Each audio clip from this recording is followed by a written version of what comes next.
అదిగో కడబూర ధ్వని మ్రోగు వేళాయను నా ప్రాణనాథా నీరాకకై నేను వేచియున్నాను నా జీవదాత నా జీవదాత నీ పిలుపుకై నేను కనిపెట్టుచున్నాను నీ పిలుపుకై నేను కనిపెట్టుచున్నాను.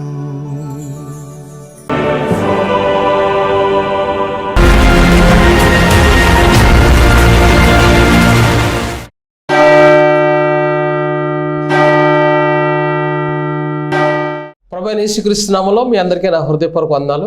మీరందరూ బాగున్నారా? నా కోసం ప్రార్థిస్తున్నందుకు నేను ప్రతిదినం మీకోసం ప్రార్థిస్తున్నాను. ఈ రెండో రాకడ గురించి మనము ఎన్నో విషయాలు నేర్చుకుంటున్నాం.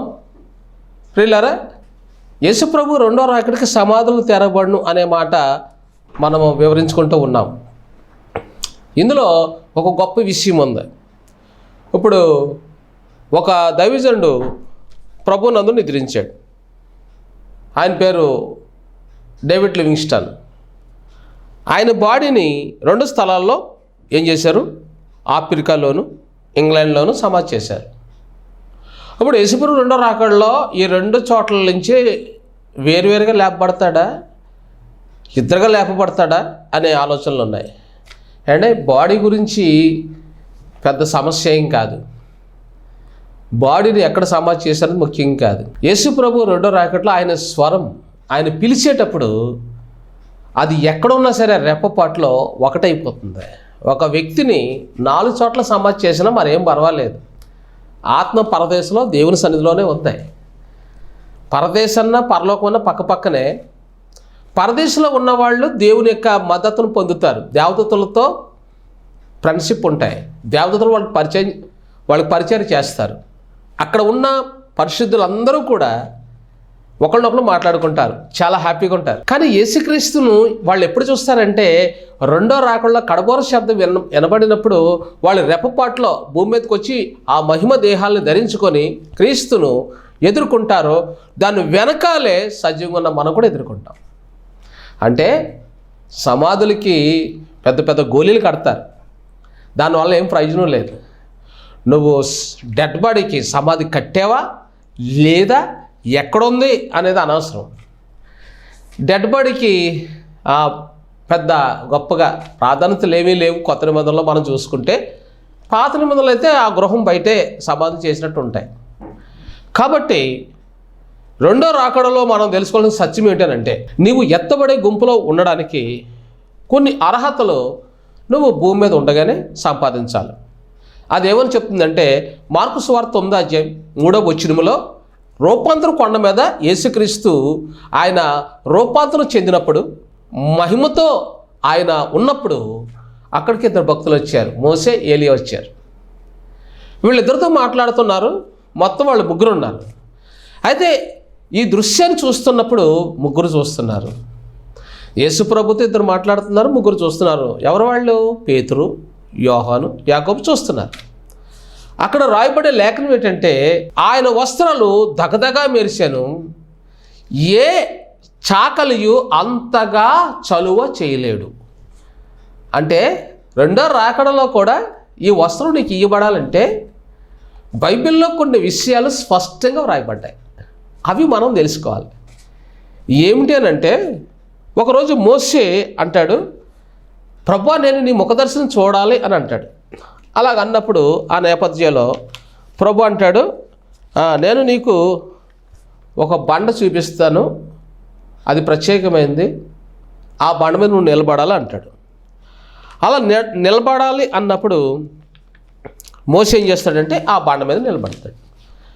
అలా నిలబడినప్పుడు మీకు కోడేసిని చూపిస్తున్నాను, దయచేసి గమనించండి. ఇక్కడ ఆ బండ గురించి నేను మీకు వివరించేటప్పుడు నిర్గమకాండం 33:21 నీవు ఆ బండ మీద నిలబడవలెను. ఇప్పుడు బండ యేసుక్రీస్తే. నువ్వు బండ మీద నిలబడాలంటే బండ మీద నిలబడ్డాడు. ప్రభు అయిన దేవుడు వెళ్ళిపోతూ ఉంటే ఆ బండ సందులోంచి చూడలేక కింద పడిపోయాడు. పరమగీతం 2:14 బండ సందులో ఎగురు నా పావురమా. బండ సందులో రక్తం ఉంటుంది. బండ సందులో ఏముంటుంది?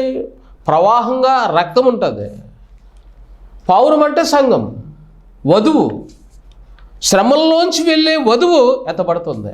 నువ్వు శ్రమలు వద్దు, నేను ఏసీలో పడుకుంటాను, నేను స్వార్థ చేయలేను, నేను తెగులుకుంటోని. ఈ మధ్యన సాకులు ఎక్కువ వచ్చాయి. ఎందుకంటే ఒకప్పుడైతే షుగర్లో బీపీలు లేవనుకోండి, ఇప్పుడైతే షుగర్లో బీపీలు వచ్చాయి కాబట్టి అడ్డెట్టుకొని నేను చేయలేను అని అంటున్నారు. ఏమంటే సేవ చేసే వాళ్ళు అందరికీ షుగర్లో బీపీలు రకరకాల వ్యాధులు ఉన్నాయి. వాళ్ళు చెప్పుకోరు. ఎందుకంటే సేవకు అవేమి అడ్డురావు. వాటి వల్ల నీ అంతరాత్మ మహిమ కలదుగా మార్చబడుతుంది. ఆ విషయం గుర్తుపట్టాలి.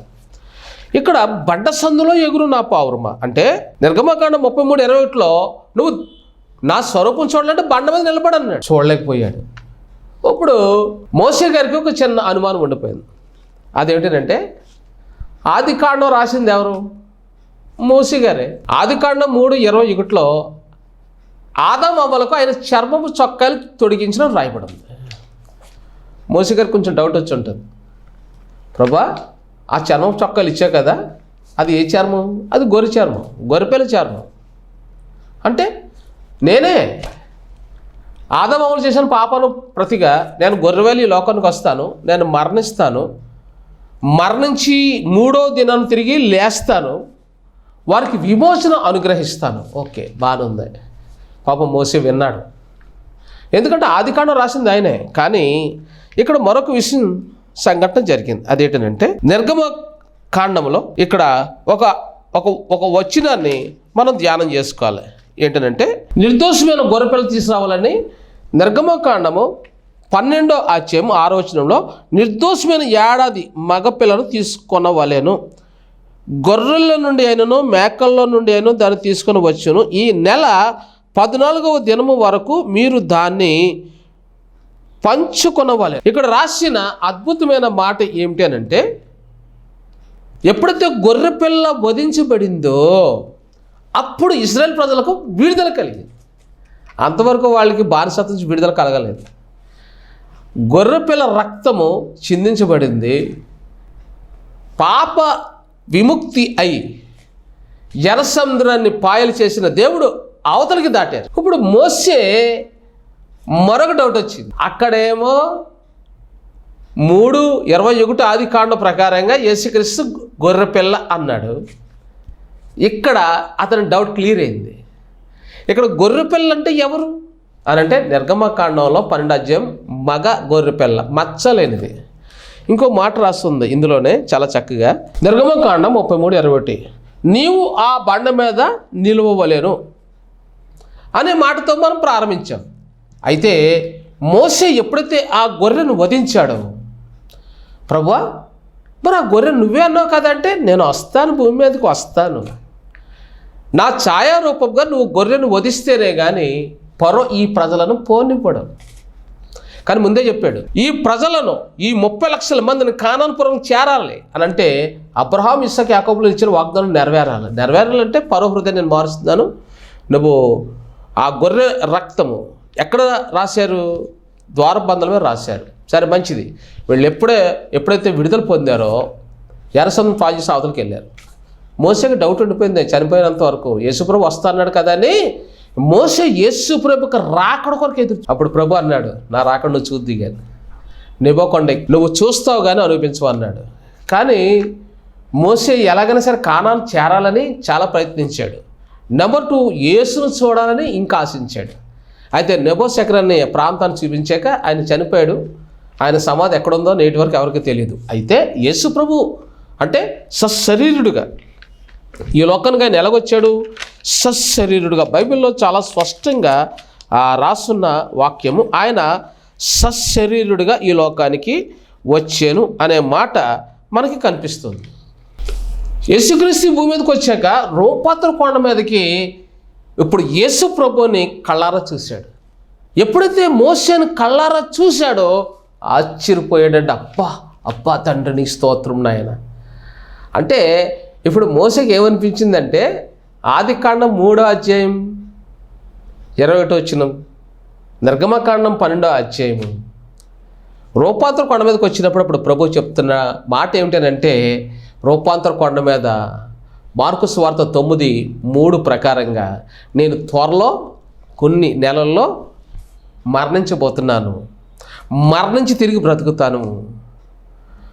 గొర్రె ఎలాగైతే వధించబడిందో నేను అలా వధించబడతాను చెప్పినప్పుడు మోసే దేవుడు చూడాలనుకున్నాడు, ఇప్పుడు కళ్ళారా చూశాడు, అది నెరవేరింది. అంటే బండ సందులో ఎగురు పావురమా అంటే బండ, అక్కడేమన్నాడు, బండ మీద నిలబడ అన్నాడు దేవుడైన యెహోవా. ఇప్పుడు ఆ బండ ఎవరంటే ప్రభువైన క్రీస్తు. అందుకనే అందరూ ఒకే బండలో పానం చేసిరి, అందరూ ఒకే చోట ఆ నదిలోంచి దాటి బాప్తిసం పొందిరి అనేది మనకి ఈ కొరింథీలో మనకి వ్రాయబడింది కదా. దయచేసి గమనించండి. ఇప్పుడు నేను మీకు కొటేషన్ చూపిస్తాను, రాసుకోండి.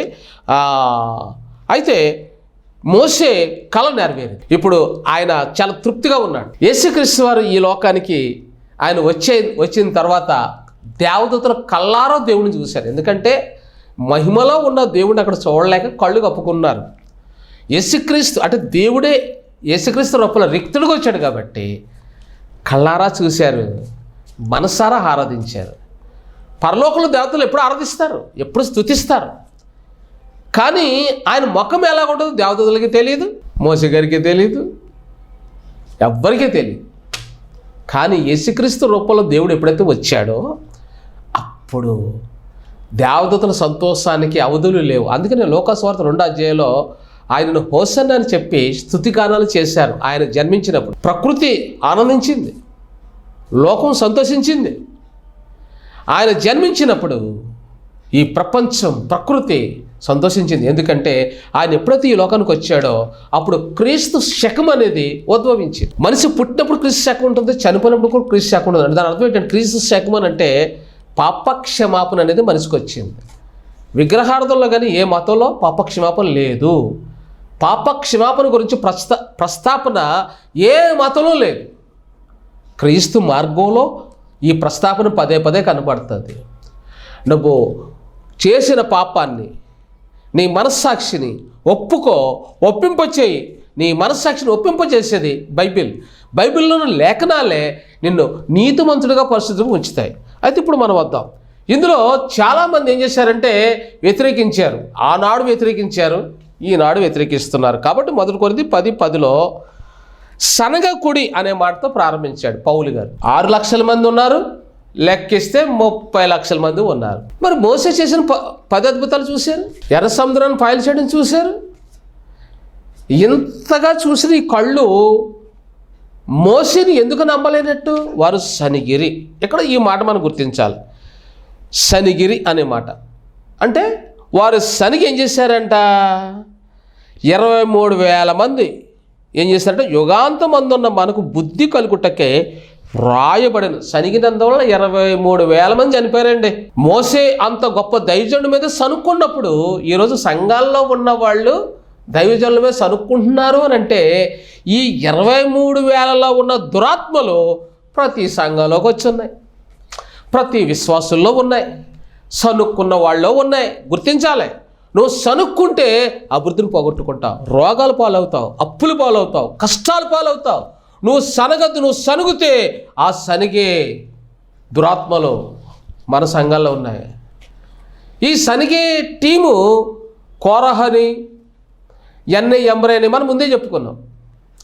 చాలామంది ఈ సనిగే ఆత్మలతో ఏకీపిస్తారు. అంటే వీరిలో ఏమున్నాయి? లోపాలు ఉన్నాయి. ఎవరిలైతే లోపాలు ఉంటాయో, ఎవరిలైతే పాపాలు ఉంటాయో, ఎవరి హృదయంలో దురాభిప్రాయం ఉంటుందో, ఎవరైతే పాత బ్రతుకును విడిచిపెట్టరు కొన్ని, అవి పట్టుకొని ఈ దురాత్మలు వారిలో ప్రవేశించి దైవజన్ని, వాక్యాన్ని, సంఘాన్ని వ్యతిరేకిస్తాయి. మా సంఘమే కరెక్ట్, మీ సంఘం కరెక్ట్ కాదు, మీరు నరకానికి వెళ్ళిపోతారు, మేము మాత్రం పరలోకి వెళ్తాం. ఇవి దురాత్మలు అంటే. కాబట్టి జాగ్రత్త. సత్యాన్ని కప్పు పెట్టవద్దు. రోమా 11:28లో దేవుడు వారిని భ్రష్టు మనసులకు వారిని అప్పగించను. చూసారా? నువ్వు అలా నిందిస్తూ గుడికి రావడం మానేసావంటే నువ్వేమైపోతున్నావు? రెండంతల నరకానికి వెళ్ళిపోతావు, జాగ్రత్త. మరొక మాట, మొదటి దినవృత్తాంతాలు 13:4 దావీదుతో పెద్దలు ఏకీభవించినని ఉంది. అంటే సంఘంలో ఉన్నవాళ్ళు దైవజనుడితో ఏకీభించాలి, కానీ ఓ దైవజనుడా మేము చెప్పినట్టు వినాలి. ఎవరన్నారంటే కోరహ అన్నాడు. అంటే మోసే గారికి 30 లక్షల మంది టీం ఉంది. ఈ అయ్యగారు 200 మందితో వచ్చి అంటున్నాడు, నీకే కదా అధికారం మాకు ఉంది అంటున్నాడు. అండ్ ఒక మెంబర్షిప్ ఇచ్చారు కోరహకి. ఈయన ఎంతమంది అండ తెచ్చుకున్నాడు? 200 మంది. అంటే 200 మందికి అండ ఎక్కువ, 30 లక్షల మందికి అండ ఎక్కువ. మోసే గారు మాట్లాడలేదు. దేవుడు నీతోనే కదా మాతో కూడా మాట్లాడు. నీ తెలివితేటలు గొప్పవి కాదు, మావి గొప్పవే.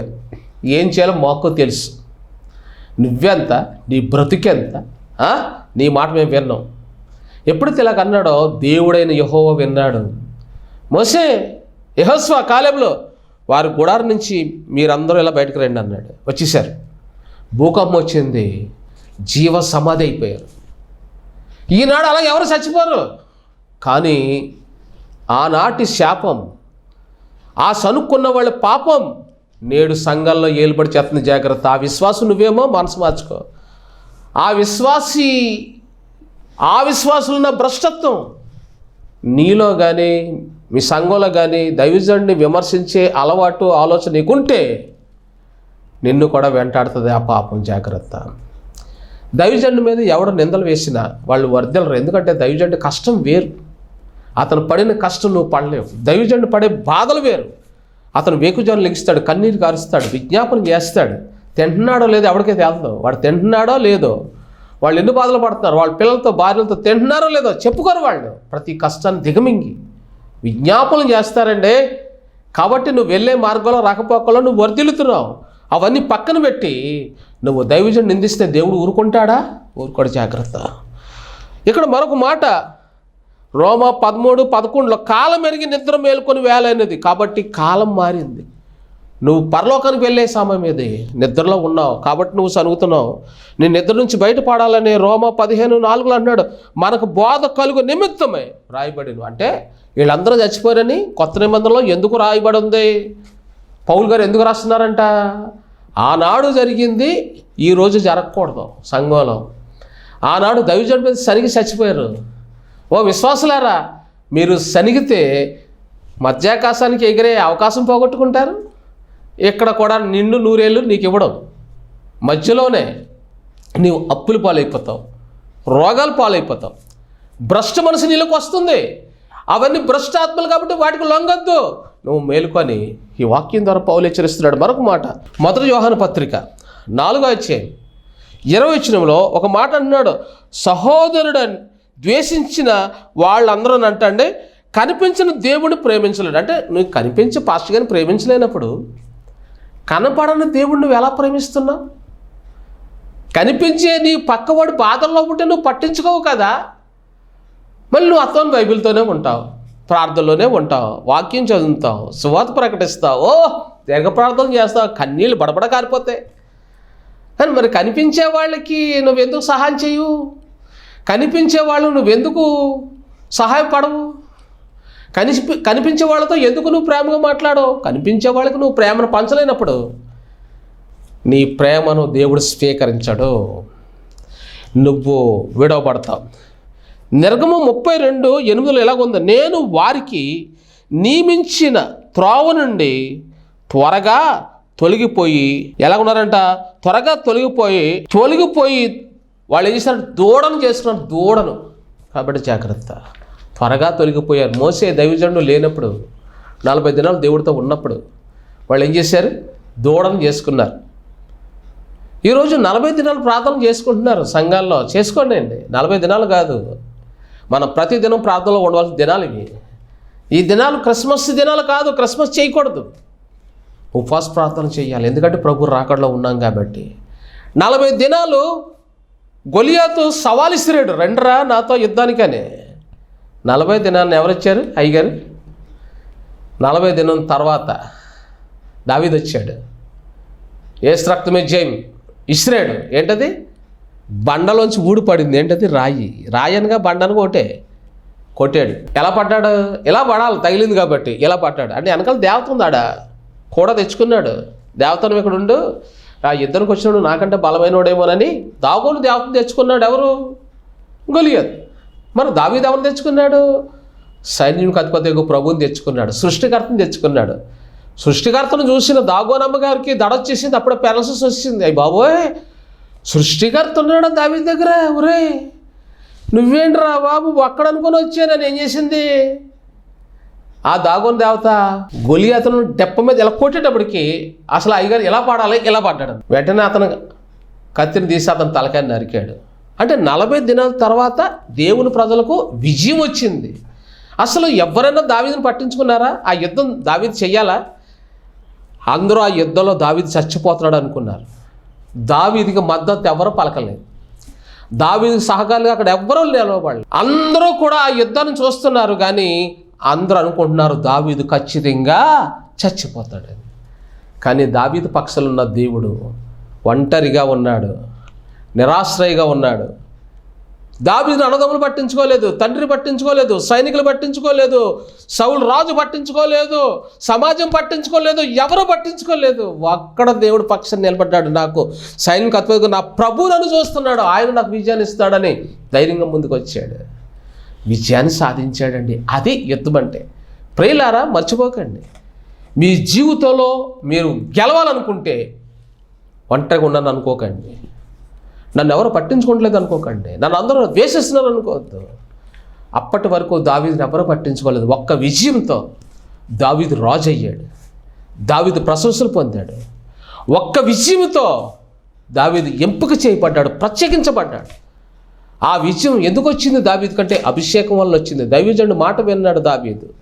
సమూయేలు అభిషేకం దావీదు మీద ఉంది. సమూయేలు ఇచ్చిన అభిషేకం గొలియాతును హతమార్చింది. అభిషేకించిన బిడలను దైవజనులను ఎవరు వ్యతిరేకించకూడదు. ఆమేన్. ఎవరు కూడా వ్యతిరేకించకూడదు. వ్యతిరేకిస్తే వాళ్ళు చాలా కష్టాలు తెచ్చుకుంటారు. ప్రియులారా, ఈరోజు ఈ మాటలు వింటున్న మీరు ఒక్కసారి మీరు ఆలోచించి మీ జీవితంలో 40 దినాలు చివరిలో విజయం వచ్చింది. 40 అనే మాట, 40 దినాల తర్వాత సాతాను యేసును శోధిస్తే ఆయన ఏం చేశాడు? సైతాన్ని తొలగించాడు. సాతానా వెళ్ళు అని గద్దించాడు, వెళ్ళిపోయింది. కాబట్టి 40 దినాల ప్రార్థనలు ఉన్న వాళ్ళకి, సంఘాలు ఉన్న వాళ్ళకి చాలా శోధనలు వస్తాయి. కానీ సిలువ అండ మీకు ఉంది, మర్చిపోకండి. ఆ సిలువ అండ వల్ల మీకున్న శోధనలు జయించండి, విజయాన్ని దేవుడు ఇస్తాడు. దేవుడి మాటలు దించడం, పరిశుద్ధుల ఈ వాక్యం విన్న బిడ్డలు దించండి. మహిమలో రాబోతున్న నీ మహిమలో ప్రతి బిడ్డని జ్ఞాపకం చేసుకుని మహిమ గంత మీరు పొందండి. యేసు నామములో ప్రార్థిస్తున్నాం తండ్రి, ఆమేన్.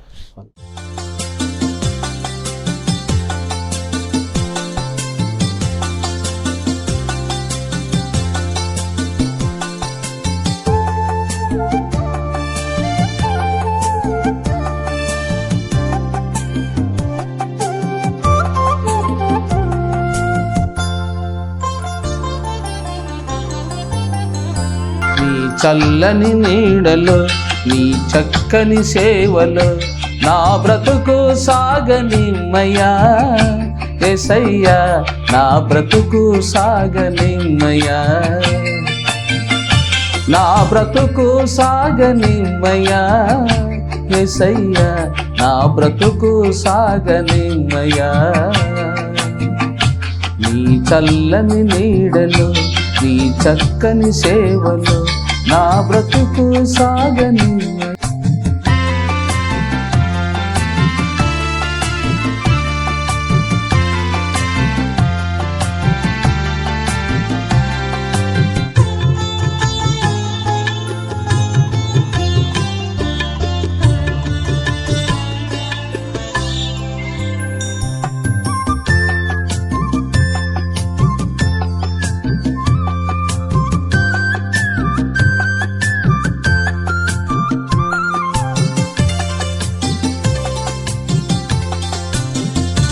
కష్టాలు ఎన్ని వచ్చినా,